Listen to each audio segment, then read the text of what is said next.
What if the happiest day of your life was the exact moment the clock started ticking down to the murder of the person you love most? Right at the end of the first episode of Supercell, Michael freezes time, steps into a ruined future, and comes face to face with a battle hardened version of himself. And that future self drops a bomb. Dion is going to die in exactly 3 months, and your new superpowers are the only way to stop it. But this isn't Marvel. There's no billionaire benefactor or high-tech lab coming to save them. Michael isn't fighting aliens. He's a delivery driver trying to survive South London street politics, systemic bias, and a literal genetic ticking time bomb disguised as a superpower.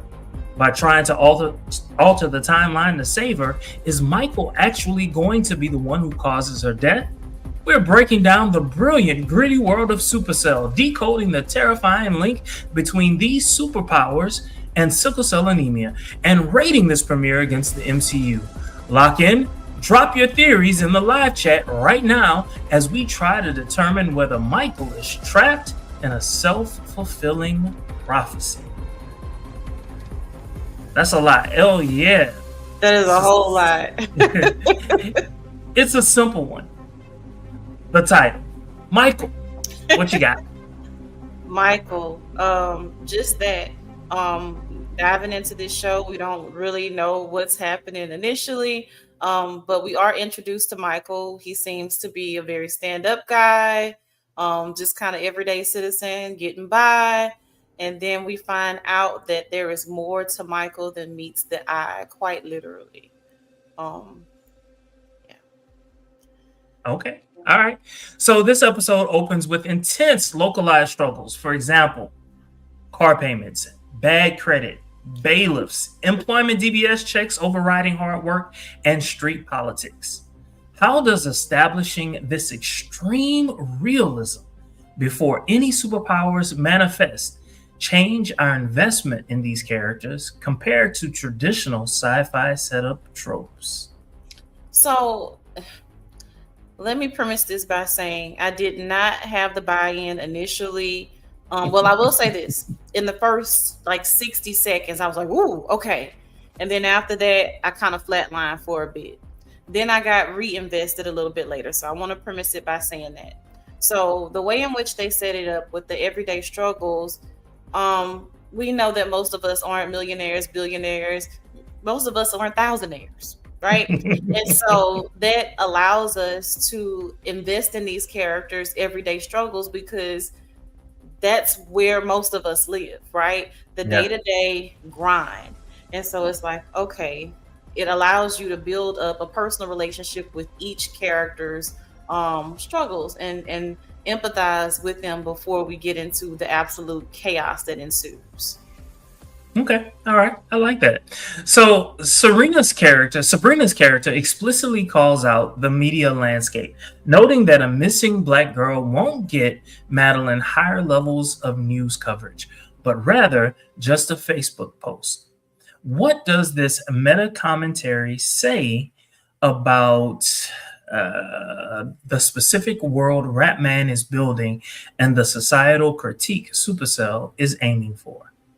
So I like that it is a global call out, if you will, because it's not just unique to America. It's happening in London. It's worldwide, to say that when it comes to specifically people of color, it's not a matter of urgency.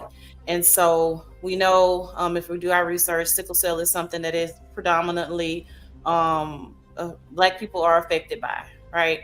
And so there's not much concern when it comes to a person that is Black or brown, as opposed to a face that looks more pale, sadly, but truly. And that's just what it is. Mm-hmm. I liked the fact that he used Supercell, something that, most Blacks, no matter where you're located throughout the world, this is something that is common to us. This unites us. This is a healthcare issue that unites us, right? And though not everyone is afflicted with this, many of us know people who have it or the trait for sickle cell. Yes. I One in grew up believing all my life that I had the trait. It was something else I had, but it was it wasn't the trait. You were about to say something? Well, no, I was saying 1 in 13. Whenever I kind of cross reference my research, of course, this is something that we just know of being people of color that it affects our community. But 1 in 13 carry the gene. Is what I came across as far as statistics goes. But that's it. It was just me rambling. No. That's important. That's important because it kind of sets up why this show is important, right? All right, so let's dissect Michael. In the first episode, as we established earlier, the title of this particular episode is Michael. So let's dissect his particular character. So he is desperate to treat Dion, managing his overtime, and orchestrating a romantic proposal. Yet by the end of the episode, he discovers he can teleport, freeze time, and travel to a dark future. How do his core traits, let's see. How do his core traits, being a family-oriented, meticulous planner, clash with the chaotic, uncontrollable reality of suddenly holding the keys to the future? It's too much. It's absolutely too much. And so not only can he freeze time and do all that, but he also has the power of like premonition wrapped up in all of that as well. And so it's too much because essentially you have a savior complex, but at the same time you're also an average Joe as far as you know to this point. And so I really think it's overload for him. Mm-hmm. And so ultimately I feel like having your plate that full will inevitably cause you to make some bad calls simply because you're just overrun. It's just too much.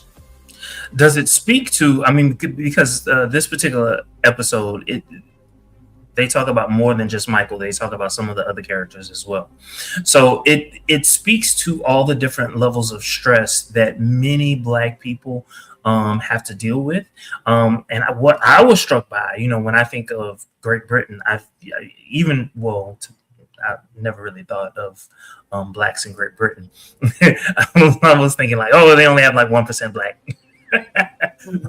But I quickly learned that we out here. Huh? We out here. Yeah. Yeah. Does it speak to the level of stress that we all have, no matter where we're located?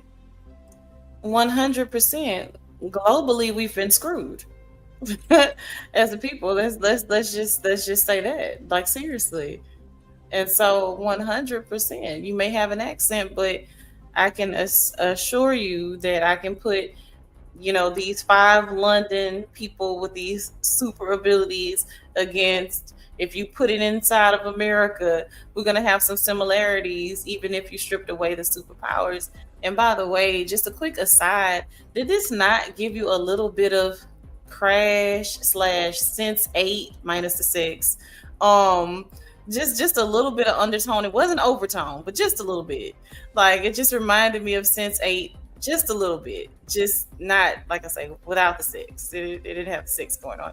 But I don't know. I thought about Sense8 as I watched this show. I definitely did. I definitely did. You know what? I think I've only seen Crash once. But I get it. Like, I understand like why you say crash, because it's talking about the all the different things, the dualities that people live, especially like if you're Black. And the interconnectedness. Yes. I love the way you said that. Question. How do these deep-seated personal traumas act as a precursor to the emergence of their abilities? So, out of trauma brings either you rise into the occasion or a complete meltdown and crash out. And so you have, and I love the fact that there are 5 of them. Wish it would have been at least 2 women instead of just 1, but whatever, that's just me. But at any rate, I feel like that enables us to see the characters one as real and not just saying, hey, we have these abilities, so we're superhuman and we're held to a higher standard. No, we're human, Mm, mm. human. And so to me, that sets the tone when you can understand the backstory and the why. And not saying that any of them are villains, but I'm one of those people that always resonates with the villains. Nobody ever believes me. It's like, oh, you're so nice, you're so sweet. I always resonate with the villains or seemingly villains because I don't feel like 90% of villains start off as villains. There's always a why behind the what. And so that helps to set the stage and the tone, if you will, for why these characters move the way that they move out of desperation, out of, like you say, the trauma or what have you. So let me ask a question, just kind of piggybacking off of what you were talking about. Are these characters villains, anti-heroes, or are they our heroes? Not heroes in a traditional sense, so perhaps anti-hero adjacent. I don't know. That's kind of difficult to flesh out because it's kind of boxed because it depends on how you perceive these different titles, right? Hero, all I'm sorry, Self-sacrificing. yes, Heroes are self-sacrificing. self-sacrificed without expecting anything. No, I got bills to pay. I have this going on without a specific agenda other than the intrinsic value of saving someone. So no, I wouldn't just say hero because no, Mhm. there is an agenda. There's 100% an agenda. Um, and so I'm not going to say villain because this stems from something more. You're not out just to hurt people. You have a why behind your what. And so I feel like anti-hero may be closest to what we're looking at through my lens for who these 5 super abled people are. Okay, so earlier we were talking about the trauma, the stress of dealing with their everyday lives, and then being given these superhero abilities. When you have sickle cell, stress inflames the disease, and it causes all kinds of different things to happen. Okay, and what we know is that they must have, I don't know, the trait or sickle cell itself, even though all of them have stated that no, they don't have sickle cell. So they must have a mutation, I'm assuming a mutation of sickle cell in some way. How does the juxtaposition between the disease itself being inflamed, if you will, by stress, and then having these abilities being triggered by stress and trauma. What's the juxtaposition between those two realities? So more than I don't know if I can say a juxtaposition because simply because it seems like it's more of a parallel than a juxtaposition. And Okay. so I wouldn't say more than being juxtaposed, I would say it's parallel because evidently, even if the trait or the mutation, as you would say, if whether it's dormant or what have you, I'm not a science brain. Stress triggers many things, right? We know that you can attribute anything to stress. Literally any and everything. Google it, stress. It's all related to stress. And so I can say that each of these characters is under an overwhelming amount of stress. And so where their sickle cell trait may be a mutation or dormant or what have you, it's surfacing because of the abnormal levels of stress they have to face literally daily. And so, like I said, maybe not juxtaposed, but parallel or correlated. Okay. For this particular question, what I was thinking, at least in my mind, was, hey, sickle cell in a regular person causes perhaps their downfall. Um, Sickle cell for these people, it it it enables them to have these powers, and so no longer looking at the fact that we're black as a negative, but now a positive, a possible positive. I love that. Mm-hmm. I love that. I missed the mark. Thank you for No. putting it that way, because that makes perfect sense. Because now it's completely a juxtaposition. Oh my God, sickle cell. No, wait. I got powers? Great. Okay. Given that sickle cell anemia predominantly impacts people of African and Caribbean descent, how brilliant or risky is it from a narrative standpoint to turn a real world genetic health burden into the literal foundation for superhuman mutation? I feel like you literally just touched this with your explanation of the previous question.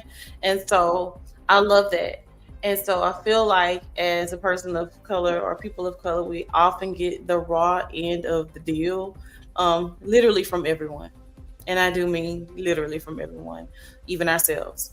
So to take something that attacks people that look like us and turn it into a positive chef's kiss, love the writing, and appreciate that, because, as opposed to sickle cell, we're going to call it supercell.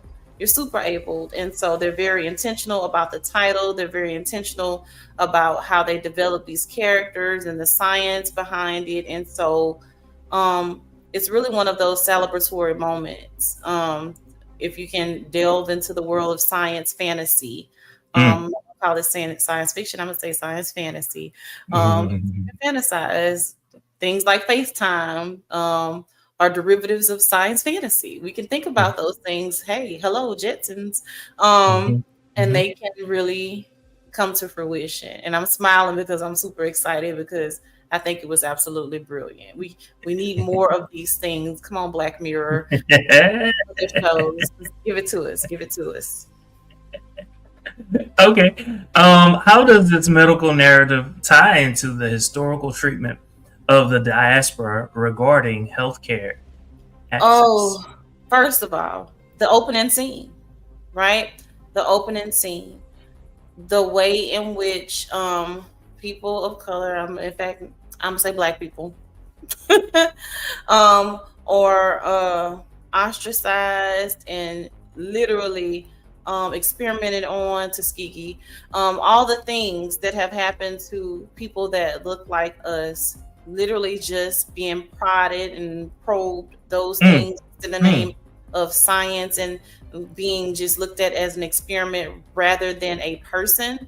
So that opening scene, even though it flatlined for me a little after that, and I know I'm all over the place, but all of that to say, when it comes to healthcare and things of that nature, when it comes to people of color, it's not as important. We're cattle or livestock or all of these things, just some experiment, just the way in which they drug this woman's body in front of the other people that were in that setting to prove a point, to further say, hey, you're just an experiment. This is not a human life.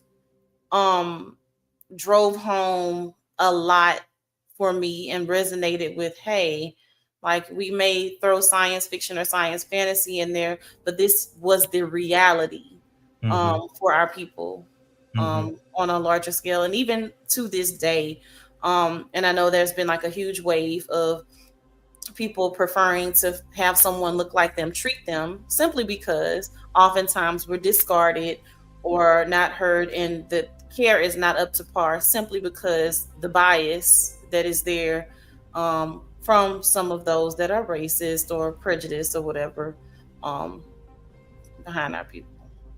So for me, it was the moment in which they shot the woman Yeah. and they decided to drag her body in front of everyone. Um, it was telling. It was okay. So I understood what they were trying to do.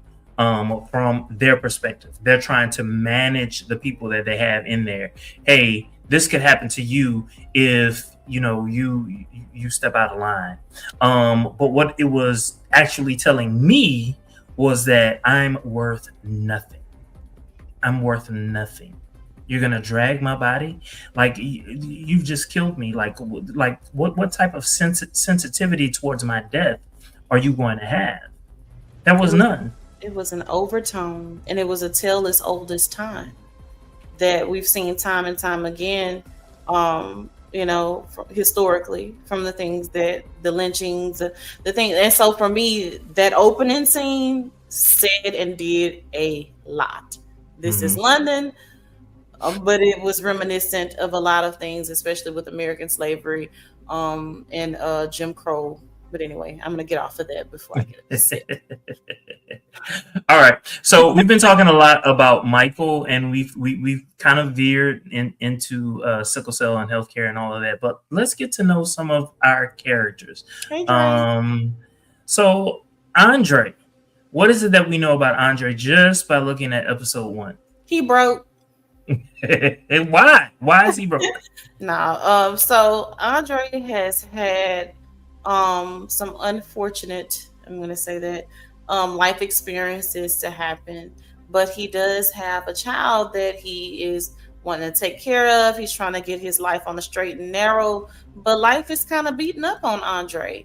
And so I love that it's not so clean cut, that this is a person who has lived life, who has made mistakes, but he's trying to, you know, I don't want to say reinvent himself, but he's trying to improve his conditions, not just for himself, but for his child. And so early on, I 100% empathize with Andre because he wants to do the right thing. But hey, like when life spits in your face, it kind of gets harder and harder to do the right thing. And so I had fallen in love with Andre early on. So what I really loved about his particular character was, his hardships aside, I loved the relationship that he wanted to have and had with his son. I also appreciated the scene in which he was upset, he was stressed, so much so that he hit the bank machine. What do you call those things? I can't ATM. remember. Those ATM machines. It's been years since I've used one. That's how you know.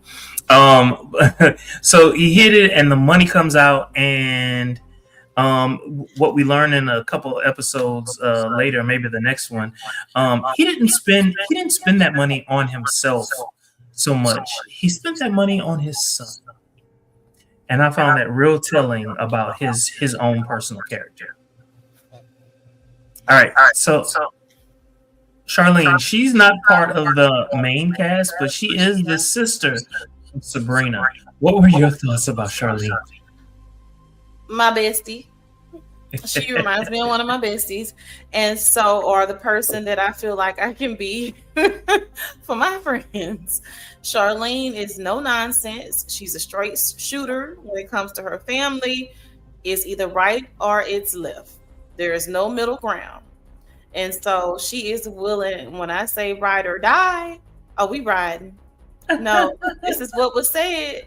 Okay, well, we pulling up. Come on, let's go. Yes. And so she's the big sister, she's the best friend, she's all the things wrapped up in one. She's a protector, and so I love that, and she's absolutely freaking gorgeous. I love this image that you picked. I am infatuated. Chef's kiss. Love her, love her, love her.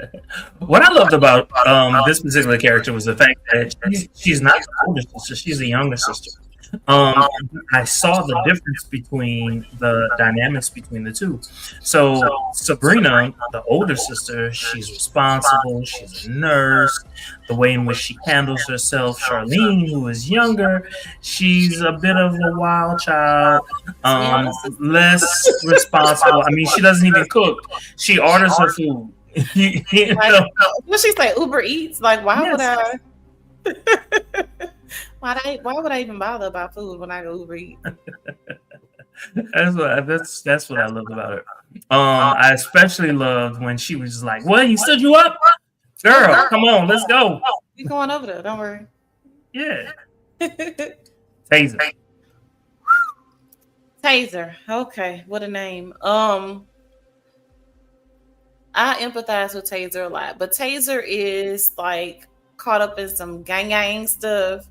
Um, I think partially because of he just kind of needs that other community outside of what's going on.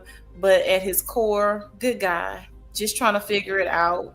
Crappy start in life, um, and so literally just a victim of circumstance, if you will, and youthful. So, um, provided the right direction, has a chance to turn it around.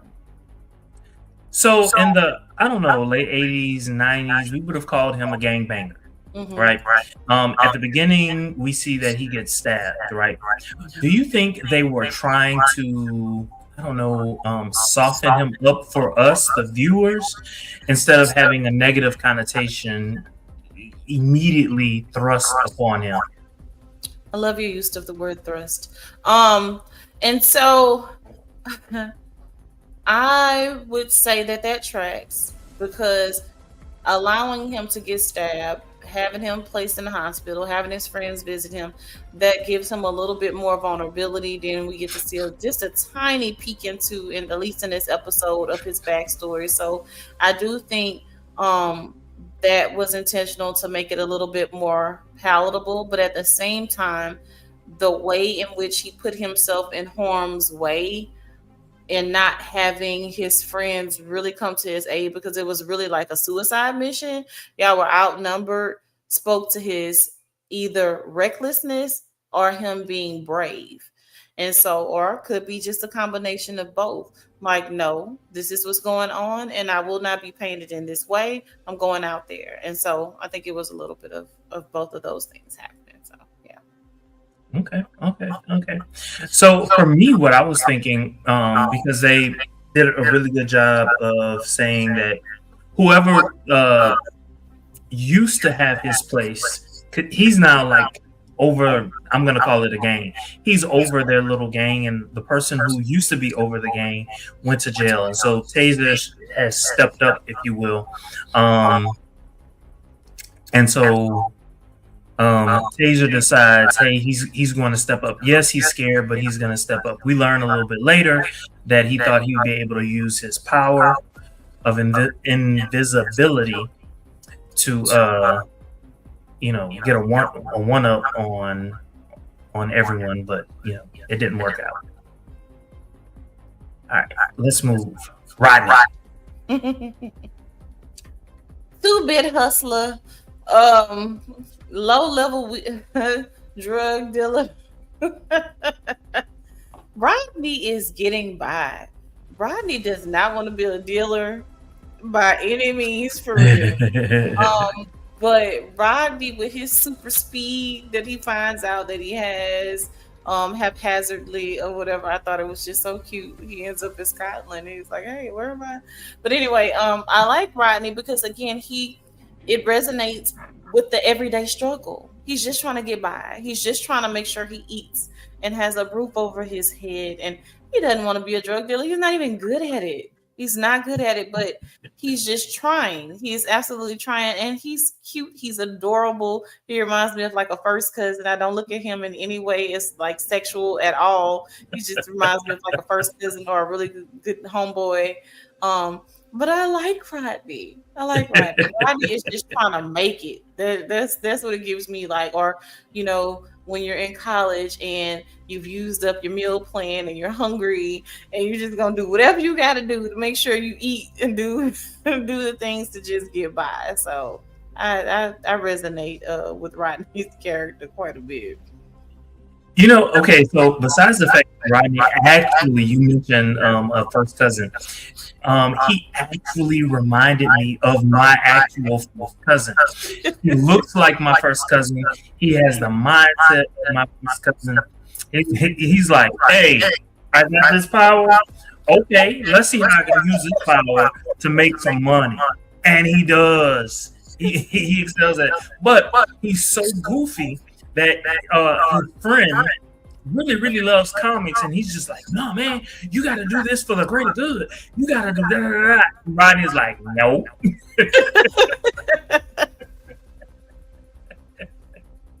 That's why I love Rodney. So, Sabrina, we kind of talked about her earlier. What are your thoughts about her? Sabrina want to be in her soft girl era so bad.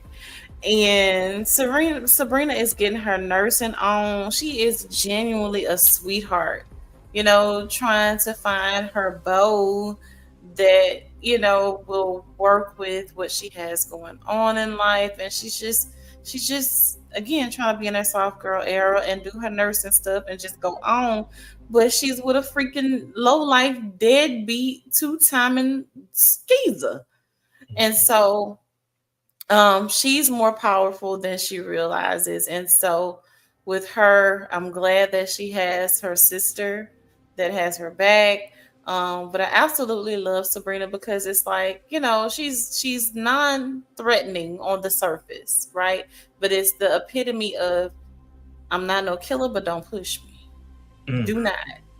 Do not. You won't like me when I'm angry, the Hulk, all the things. And so I love, love, love Sabrina. And she's just like a kind-hearted, good-natured person. But just don't F with me. Don't. So what I love about her character is how much she reminded me of Storm. I don't know if you're familiar with Storm. Excuse me? That was my alias for a while. Okay. Storm. Then it changed to Storm Shadow. It was the whole phase. It really was. But I was obsessed with Storm from X-Men. So yes, please continue that. So she reminded me of Storm a whole lot. But she did annoy me. Okay, you're giving me Corey T vibes. Please continue. No, it was just like a couple of things that she did. It was like number one, she was what's the best way of saying it? Like she was very reluctant to number one believe in her powers, number two use her powers. It wasn't until her sister was being put in harm's way that she okay, all right, this is what it is. It also annoyed me when she wanted to turn herself in. I understood why she wanted to turn herself in. I just didn't like the fact that she wanted to turn herself in. It's like, no, you had number one, the guy had the same powers, basically same powers that you had. So why would you turn yourself in? He had the same, and he probably had his abilities longer than you. You surprised him, and so therefore you got the one up on him. And then it was cleaned up. So why? Why would you do it? Probably that part of her brain and her ideology that wanted to still believe that the world was black and white, and that's just not what it is. It's just not. It is 100% just not black and white. And if you can get over, get over. That's how I believe. Okay. All right. So we've talked about Michael quite a bit. Is there anything else that you want to say about this particular character before we continue? No, not particularly. I think I addressed everything I needed to address with Michael. Okay. All right. So let's continue. All right. So does immunity feel purely benevolent? Remember, it's episode 1. We're dealing with episode 1. Do they feel purely benevolent? And I'm talking about like the kind of agency that Michael took his mom to.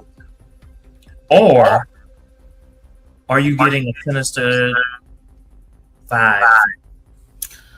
So anytime an overly smiley white woman comes into a hospital room of a destitute, impoverished black woman, I got questions, right? And so this is without why, because if I'm being honest, I have not rewatched the season, right? So anytime I see those types of things, I got red banners, not just red flags. I got red rooms, I got red weddings, I got all of those things. And so when I see those dynamics play out, I know that there is something foreshadowing, there is something underhanded, there is something that is not benevolent, there is something that you stand to gain significantly more than whatever bottom feeder level that could potentially be beneficial to me. So, to answer your question in a more concise way, benevolence has nothing to do with it. You went from Jack Nicholson to I mean, you look at that. I love it. I love it. I love it. I love it. All right. So next question. The Supercell's approach to powers outclass the modern Hollywood superhero blockbusters. Does it Beyond. out so does it outclass it? Mhm.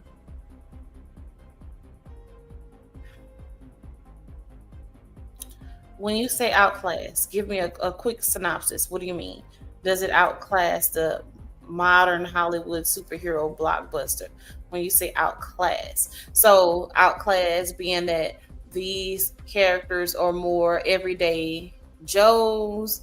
They don't have Tony Stark's money or anything like that. When you say outclass, you literally just mean like socioeconomic status. So, for instance, with what is it? Not Superman, Spider Man. So Spider Man had some a science background, Okay. if you will.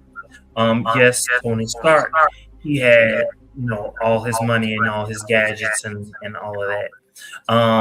The Hulk was a scientist, Mhm. and yet, to your point, yes, I'm agreeing with how you framed it. They're just regular people Mhm. living their lives, and so do you feel like this is a better representation of how people will deal with such powers as opposed to what we see in the Marvel universe? For instance, even Black Panther, they were wealthy beyond wealth. You know what I'm saying? Like these are people. Yeah, you could say that they're regular, but at the same time, they're kings and queens and princesses and all kinds of stuff. So I'm gonna say yes. This 100% deviates from what we see in your blockbuster traditional heroes, simply because this is your average everyday person. But not only that, people of color. Every single person um, within the five is a person of color. And so you have that whole piece working. And so there's that. And so um, we don't come from any type of, like you said, the science background or of wealthy means. These are working class people that happen to have this ability and they're being hunted. Um, and so versus I'm stumbling into a superpower and I have this super savior complex. No, I have stumbled into these abilities and I'm being hunted. I'm a person of color and I still have all these things playing in the background. And so I'm making a choice with how to steward my abilities. And so um, I think it's completely juxtaposed, to use the word that you love, to the Hollywood superhero blockbuster Tony Starks and Spider-Mans and Batmans and all of these people. None of them look like us, Okay. and none of Okay. them can resonate with our struggles. Psychologically, how does giving a character a timeline of doom alter their behavior? Desperation, desperation, and um I've never ever wanted the power of premonition. You know me enough to know, like, I love Charmed, I love all the witchy stuff. And so for me, I've always thought that having foresight or being clairvoyant, however you want to frame it, is the worst thing to do to someone, simply because if we watch the butterfly effect, we know whatever you do is going to have something else happen and blah blah blah. So anyway, I think it's just a lot. It's a lot for anyone to manage. Mm-hmm. Speaking of, is Michael's deep emotional attachment to Dion his greatest strength, or is it a psychological vulnerability that his enemies will easily exploit now that he has an absolute deadline to save her? I'm not going to fence straddle today. I'm going to say it's the latter. It's the latter. Not a ladder, the latter. I'm going to say it's the latter. Because you are so desperate to save her that you may potentially do things that ruin things. But you can, if people know that you have a vulnerability, they will use that against you in every single way that they possibly can. So I think it's more of a vulnerability than it is a strength. I agree. Had he been a lone wolf, if you're a lone wolf, then what can you leverage? Do you think, since you mentioned him possibly being a lone wolf, do you think it was a smart idea for him to seek out the other four?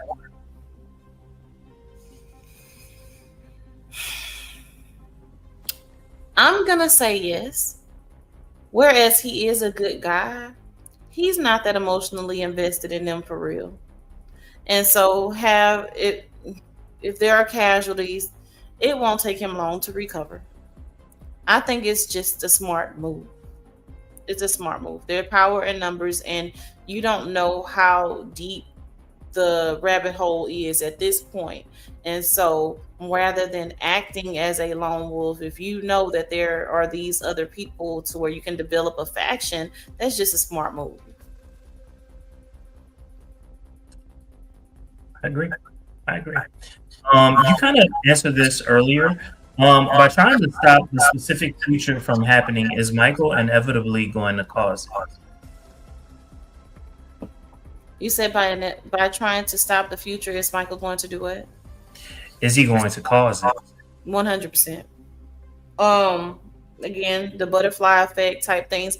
That's the downside to having premonitions or being clairvoyant. You know, you see things, but then there's a ripple effect. You change one minor detail and you can set off a whole chain reaction to other events. And so I think that this will 100% cause the impending doom. Do these powers become a blessing, or do you think or do they just become a more dangerous tool for the street hustles? It depends on how you view blessings. I'm gonna say that, but I'm gonna say it depends on the character. It depends on the character of each person, not necessarily the character in the realm of the show, but how you steward things is just based on your ideology and just how you are as a person. And so ultimately though, I feel like if you don't have that moral compass to kind of restrain you, it's 100% going to be weaponized in an awful way. Kind of talked about it earlier, especially as it relates to Rodney. Rodney just used his power to do more harm as it relates to the community by selling drugs. In the case of Andre, he ended up stealing money and using it, even though he didn't really want to.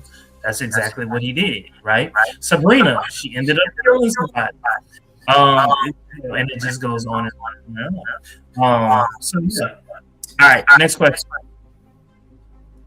Who in this episode is least equipped to handle this kind of power?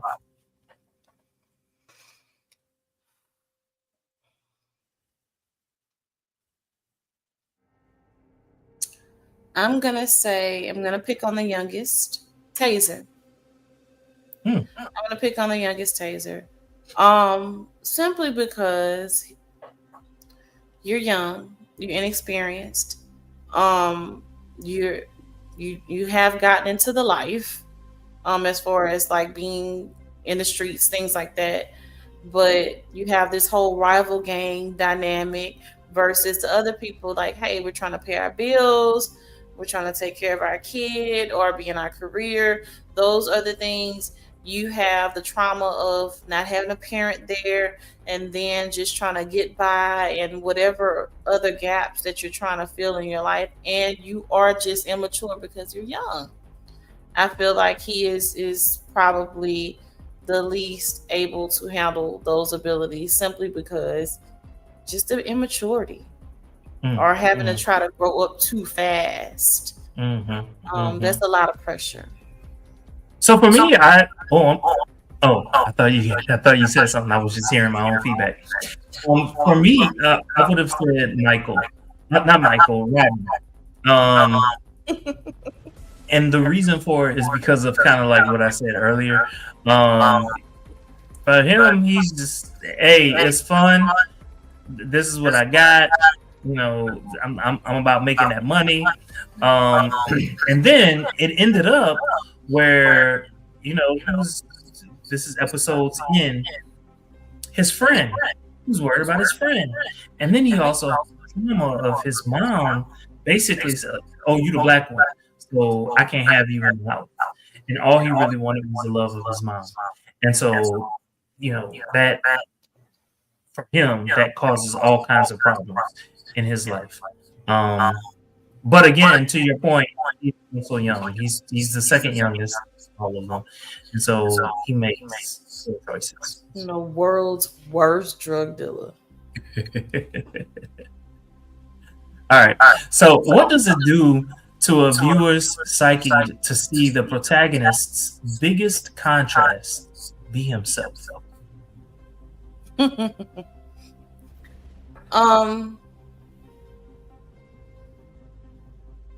So, as a viewer, it forces you to think a little bit deeper, right? So, you can go surface level. Okay, we're trying to get from point A to point B. This is what I want. Hey, try to get my credit together, have a place, have a wife, have these things. And then, boom, I have the ability of foresight. I can time jump, freeze time, all of these things. And so having to make the decision to alter a timeline and all of these things as a viewer, for me, you get the buy-in. You get the buy-in because I love a good story of internal warring, because that is where most of us live. None of us are truly black and white. There are gray areas with most of us.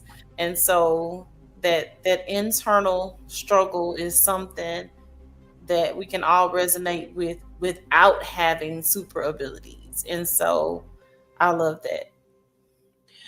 So for me, which is why I created this image right here. In 3 months' time, Michael goes from looking like he looks on the left hand side to what he looks like on the right hand side. When you look at Michael on the right hand side, he looks like he's 60 years old. He has bags under his eyes. He looks tired. He looks drained. He looks like he's gone through a lot in 3 months' time. Versus the Michael that we see at the beginning, where it's like his life is just starting. He's about to get married. He just got into a house, just bought a car, has friends that he's really close with. Now he's with these other 4 people, and they're all dealing with whatever it is that they're dealing with. And they want to change time. All of them want to change time. right? Because obviously too much has happened. Mm-hmm. And that weighs on them. But on the other side, the flip side is now they have all these powers. Because what we see is that there's an evolution to all of their powers that right now they don't have. Listen, that goes back to it might have been what inspired and Spider-Man, where it said, "With great power comes great responsibility." And you can take it back to the Bible if you're a person that reads the Bible. What is it? To whom much is given, much is required.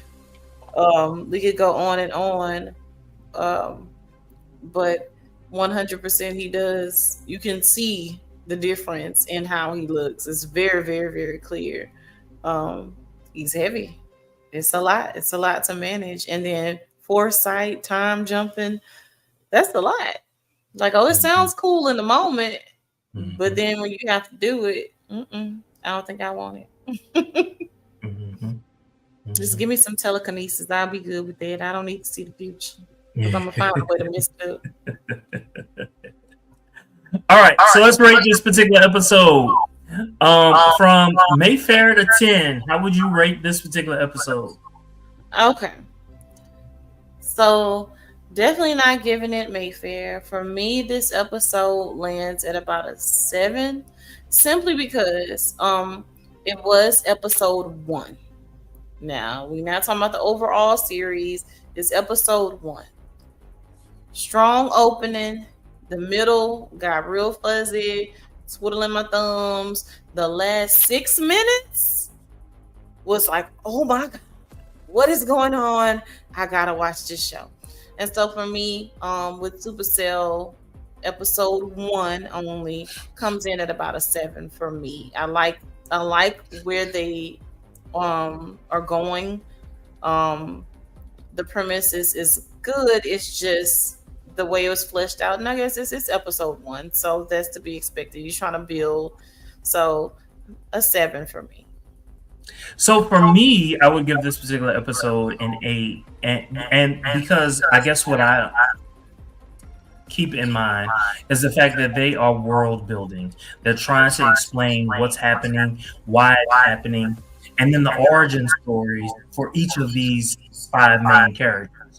And so it's a lot that they were trying to put all up into some odd minutes. And so I give some grace. I'm with you. I really do understand why you feel the way that you do, but at the same time, I have to think about the fact that they're building this world. And at the same time, for an American audience, I didn't understand some of what they were even saying. You know what I'm saying? Like, what are they talking about? I have to state that at a certain point, closed caption. I need the closed caption because I don't know what they're talking about. And then every now and then I would have to stop and I would have to do a little quick research. What does this word mean? That's exactly why it would still be a 7 for me. That's too much work. It's too much work. But I enjoyed it. Like I said, in the middle, it got a little fuzzy for me. Like, oh, Lord, okay, I don't know if I can get through this. But it was like, oh, that's why. Okay, I like where this is headed. All right. Well, thank you all so very much for joining us. Don't forget to like, comment, subscribe, and share on all your social media. Oh, I do want to say this. We have a couple of shows that are coming up in the next week. Don't forget this coming Sunday, we're going to be covering Beyond the Gates. Elier is going to be hosting. We are also going to be covering The Vampire Lestat. And also next week, we're going to cover the 2nd episode of Supacell. If you want to join us, please do set your notifications. Okay? Again, don't forget to like, comment, subscribe. Until next time, have a good one. We've got questions and we know you have answers, so make love to our senses in the comments. Drop them down below.